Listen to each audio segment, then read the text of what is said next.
Hello दोस्तों, आज इस वीडियो में बताने वाला हूँ क्लास 12th हिंदी हिंदी का फर्स्ट चैप्टर है। चैप्टर के नाम है बातचीत। बातचीत का पूरा सारांश कवर किया गया है। यह वीडियो शुरू से लास्ट तक जरूर देखना। इसमें जितने सारांश यानी कि जो लेखक क्या बतला रहे हैं वो पूरा को कवर किया गया है। ये चैप्टर आपको इस वीडियो देखने के बाद पूरा कवर हो जाएगा और एक भी कंसेप्ट नहीं बाकी रहेगा। तो शुरू से लास्ट तक जरूर देख लेना। ठीक है, हम शुरू करते हैं। तो पहला हम बता देते हैं, बातचीत पाठ का लेखक का कुछ परिचय दे देते हैं। उसको बाद इसको बारे में समझाएंगे इस चैप्टर को। ठीक है, तो पहला क्या कहता है, लेखक यानी कि जो बातचीत है इसका लेखक बालकृष्ण भट्ट है। बातचीत का लेखक कौन है? बालकृष्ण भट्ट है। बालकृष्ण भट्ट का जन्म कब हुआ था? यानी कि बालकृष्ण भट्ट का जन्म कब हुआ था? तो 23 जून 1844 ईस्वी को इनका जन्म हुआ था। ठीक है, जन्म 23 जून 1844 को हुआ था। तो अब बताए बालकृष्ण भट्ट जी का निधन कब हो गया, यानी कि मर कब गए थे, मृत्यु कब हो गया था? तो 20 जुलाई 1914 ईस्वी को उनका मृत्यु हो गया था। ठीक है, अब बालकृष्ण भट्ट का निवास स्थान यानी कि बालकृष्ण भट्ट कहाँ के रहने वाले थे? तो इलाहाबाद। अभी इलाहाबाद को प्रयागराज भी बोलते हैं। तो इलाहाबाद उत्तर प्रदेश के रहने वाले थे। कौन?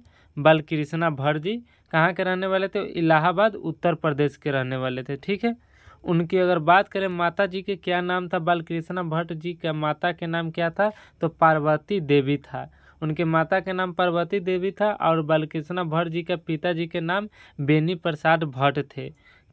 उनके पिताजी का क्या नाम था? बेनी प्रसाद भट्ट, जो कि एक व्यापारी थे।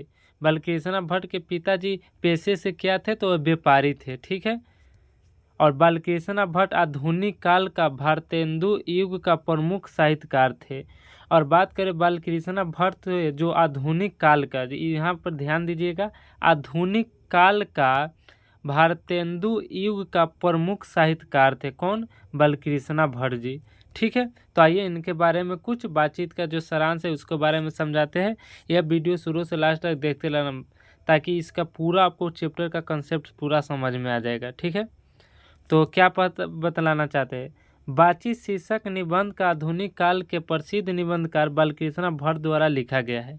सही सी बात है, जो बातचीत है उनका लेखक बालकृष्ण भट्ट जी है, जो कि आधुनिक काल के प्रसिद्ध निबंधकार है। ठीक है, निबंधकार है जिसमें वाक शक्ति को लेखक ने ईश्वर का वरदान बताया है। बालकृष्ण भट्ट जी ने जो वाक शक्ति यानी कि बोलने की कला है उसको भगवान का दिया हुआ एक वरदान बताया गया है इसमें, इस चैप्टर में। ठीक है, बालकृष्ण जी कहते हैं कि वाक शक्ति अगर मनुष्य में न होती तो न जाने इस गूंगी सृष्टि के क्या हाल होता। यानी कि बालकृष्ण भट्ट यानी लेखक जी बोल रहे हैं वर्क शक्ति यानी कि जो बोलने के कला अगर मनुष्य में नहीं होता तो ये पूरा गूंगी मतलब ये पूरा सृष्टि गूंगी होती, यानी कि न बोल पाता, गूंगा हो जाता। तो यह क्या हाल होता अगर ऐसा हो जाता तो। ठीक है, इसी के बारे में बताया गया वर्क शक्ति यानी कि बोलने के कला के बारे में। ठीक है, वे कहते हैं जैसा आदमी की ज़िंदगी मज़ेदार बनाने के लिए खाने पीने चलने फिरने इत्यादि की ज़रूरत होता है, वैसे ही बातचीत की भी आवश्यकता होती है। यानी कि बालकृष्ण भट्ट जी क्या कहते हैं, जैसे मनुष्य को यानी कि आदमी को मज़ेदार बनाने के लिए हम खाने पीने और चलने का काम करते हैं, ज़रूरत होता है। ठीक है, ठीक उसी प्रकार हमारा बोलना भी अति आवश्यक होता है, पड़ जाता है। अगर हम कोई भी आदमी से अगर बात ही न करें तो हमें क्या कि कोई चीज़ के बारे में पता चलेगा? नहीं चलेगा। इसी के बारे में इस लेखक ने बताया है। वैसे ही बातचीत भी अति आवश्यक है, इससे शरीर हल्का और स्वच्छ हो जाता है। जब हम किसी से बात करते हैं तो हमारे शरीर में जो मवाद होता है वह एक दूसरे के प्रति विपरीत मतलब बंटने लगता है। वह कुछ बोलता है, कुछ हम बोलते हैं, जिस कारण से हमारे शरीर स्वच्छ एवं हल्का हो जाता है। ठीक है, मन। ठीक है, और जो मवाद हृदय में जमा रहता है वो भाप बनकर उड़ जाता है। जो मवाद यानी कि कोई बात हमारे शरीर में मन में छुपा रहता है वो हम किसी के सामने बोल देते हैं तो वो भाप बनकर उड़ जाता है। यही लेखक कहना चाह रहे हैं। बेन जॉनसन कहते हैं कि बोलने से ही मनुष्य के रूप में साक्षात्कार होता है। बेन जॉनसन कहते हैं, जो बेन जॉनसन थे वह कह रहे थे कि जब मनुष्य बोलता है ना तभी उसी को सचता यानी कि इंटरव्यू इंग्लिश में कहते हैं, उसके बारे में पता चल जाता है कि वह मनुष्य कैसा है। ठीक है, तो बोलने से ही मनुष्य के रूप में साक्षात्कार हो जाता है। ये किसने कहा था? बेन जॉनसन ने कहा था। ठीक है, नेक्स्ट आगे क्या बताता है लेखक? लेखक ने बातचीत के प्रकार को भी बताया है। लेखक ने जो बातचीत का होता है उसके प्रकार के बारे में भी बताया है। अब क्या बताया जानते?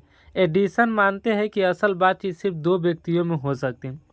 एडिसन का मानना, एडिसन एक व्यक्ति था, उनका मानना था कि असल अगर बातचीत हो तो सिर्फ दो व्यक्ति में ही असली बातचीत हो सकता है। ठीक है, अर्थात जब दो लोग होते हैं तभी अपना दिल एक दूसरे के सामने खोलकर बात करते हैं। जब दो व्यक्ति होते हैं आमने सामने तो जो हमारे दिल में बात होते हैं वो अति आसानी से बेझिझक होकर हम बात करते हैं। इसलिए एडिसन कहते हैं कि असली बातचीत हमारे दो व्यक्तियों के बीच में ही हो सकता है, जिसमें आपको कोई डर शर्म की बात नहीं होता है, जो चाहे वह बात कर लेते हैं। ठीक है, लेखक के अनुसार तीन लोगों के बीच बातचीत केवल फॉर्मेलिटी हो जाता है। यानी लेखक कहते हैं अगर दो से अधिक यानी कि 3-4 लोग हो जाता है तो जो बातचीत होता है ना वो फॉर्मेलिटी हो जाता है, यानी कि उतना इस बातचीत में मज़ेदार न बन पाता है। ठीक है, यह कह रहा है लेखक। आगे लेखक क्या कहता है? लेखक कहते हैं कि यूरोप के लोगों में बातचीत का हुनर है। जो यूरोप के लोग हैं, यूरोप एक महादेश है, वहाँ के लोगों में जो बातचीत करने का कला है ना वो बहुत ही अच्छा है। और जब किसी से भी बात करते हैं ना तो आसानी से किसी का मोह लेते हैं। ठीक है, इसलिए यूरोप के लोगों को बातचीत में हुनर बहुत है, जिसे आर्ट ऑफ कन्वर्सेशन कहते हैं। जो यूरोप के लोग बातचीत करने का हुनर है ना उसी को हम आर्ट ऑफ कन्वर्सेशन कहते हैं। ठीक है, इनके प्रसंग के सुन के कान को अत्यंत सुख मिलता है। जब यूरोप के लोग बोलते हैं ना तो जो हमारे कान होते हैं उसको बहुत अधिक सुख मिलता है, और जो भी कुछ वो बोलते हैं ना बहुत ही आसानी और सटीक से बोलते हैं ताकि लोगों को एकदम अति अच्छा लगे और समझ पाए। ठीक है, इसलिए यूरोप के लोगों को बातचीत करने का हुनर बताया है इसमें। इसे सहृदय गोष्ठी भी कहते हैं। सहृदय गोष्ठी भी कहते हैं, जो कान का अत्यंत सुख मिलता है उसी को कहते हैं। अतः बालकृष्ण भट्ट कहते हैं कि हम अपने अंदर ऐसी शक्ति पैदा करनी चाहिए जिससे हम अपने आप बातचीत कर ले, और बातचीत का यही उत्तम तरीका है।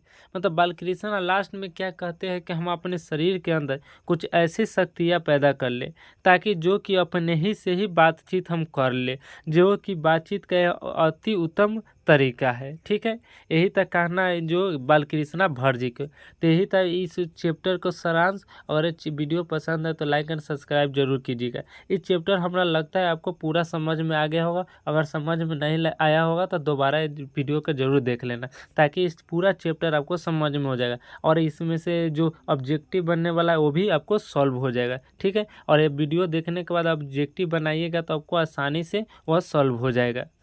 मिलते हैं अगले वीडियो में। जय हिंद।